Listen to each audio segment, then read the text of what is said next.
Welcome to a fairy tale world of wonders, Parabola, the wonder of you.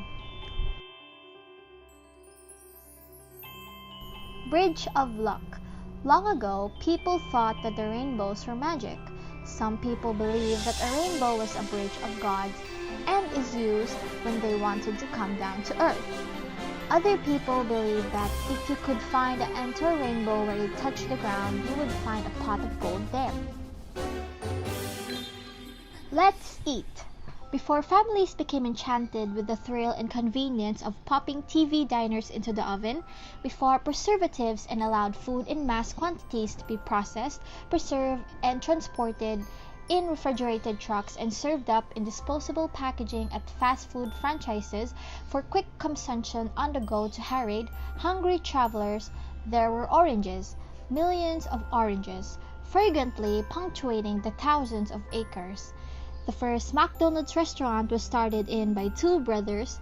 They bought appliances for their small hamburger restaurants from salesmen who was intrigued by their need of 8 malt and shake mixers.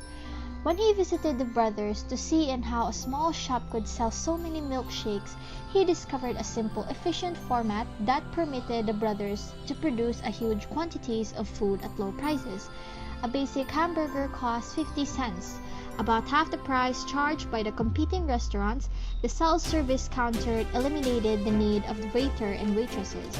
Customers received their food quickly because hamburgers were cooked ahead of time, wrapped and warmed under a heat lamps. Seeing great promises in the restaurant concepts, he offered to begin a franchise program for the McDonald brothers. He opened the first McDonald franchising in the same year launched the McDonald's Corporation, eventually buying out the McDonald brothers.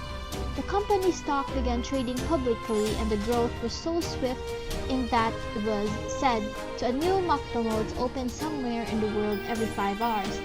It is effectively became the most popular family restaurant, emphasizing affordable food, fun, and flavors that appeal to children and adults alike.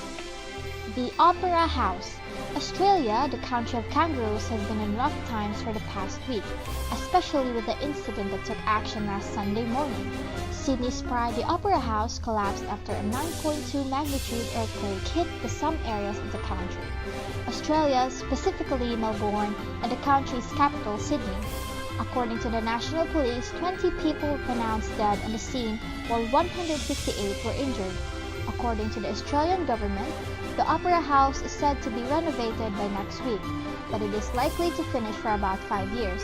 The 102 million establishment was said to be the high-top opera house in the world, and now for that it is temporarily closed. Things with regards of the performing arts will never be the same. Ville d'Amour. This edifice is established and constructed in Paris, France. Eiffel and Amour met at a park in which both of them expresses their affection for one another. Unexpectedly, a declaration was announced that there will be a war happening in the south, and her husband was enlisted to be a part of the conflict. As soon as the battle ended, numerous soldiers, including her husband, had died. Amour thought of an idea to formulate a tower in honor of the people who sacrificed their lives. The structure is labeled as the Eiffel Tower in distinction to her husband and was built at the park where they last beheld each other. 3 years after the tower was built, Amour died due to severe illness. Paris was identified as the City of Love, dedicated to a woman who built the tower who was named after a French word of love. A gateway to bitter truth. Once upon in the city of Missouri, USA lived a girl, 14 years old, suffering from encephalopathy, a mental disorder wherein a change occurs on how your brain works or change in body that might affect the brain. These changes lead to altered mental state, leaving you confused and not acting like you usually do. Initial cause to why she got this disease was because of her childhood trauma, where she has been abused from the orphanage she lived in. She wasn't able to meet her parents since the day the war had separated them, with the age of 4. Although she believed her parents were still alive, but no matter how she finds, there is nowhere to be found. But her hope is strong. But for the unfortunate luck, this is where her illness started. For years of suffering, her disease got worse and worse but was not able to open it up, for she too has alexithymia, the inability to express feelings. Due to her confusions, she became somewhat of a madwoman. Because of too much determination to find her parents, she started to weirdly think, discover, and create ideas. She believed that her parents might be alive but not here, but on some other worlds. When she thought of creating a portal that links to multiple parallel worlds, with an inverted U shape as high as 192 meters, it is called Gateway Arch. With so much euphoria and hope to finding her parents, she entered without considering all the side effects that might happen. She lived happily and free in that world. However, she cannot come back here on Earth because she forgot to put the access back to where because of the excitement and the hope of finding her parents.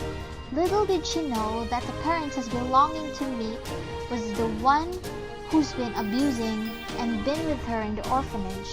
For better or for worse, she had the chance to go back and know the bitter truth of her life.